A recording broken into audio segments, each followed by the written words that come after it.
The Book of Colossians by Martha Mendoza and Lauren Woolhiser. The letters to the Colossians are made up of actual letters.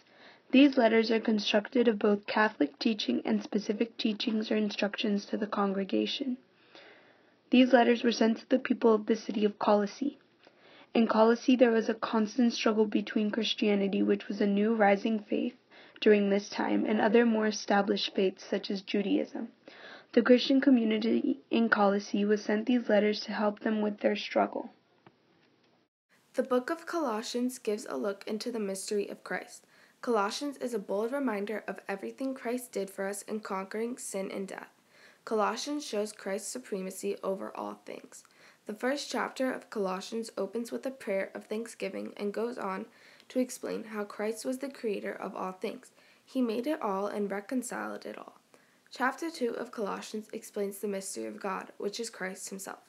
Chapter 3 of Colossians reminds us that we have been raised with Christ. Finally, Colossians 4 reminds us to be devoted to our prayer. Throughout St. Paul's letter to the Colossians, the theme, Jesus made everything, shows up many times. For example, in Colossians chapter 1, verses 15 through 17, it's said that he's the image of the invisible God, the firstborn of all creation.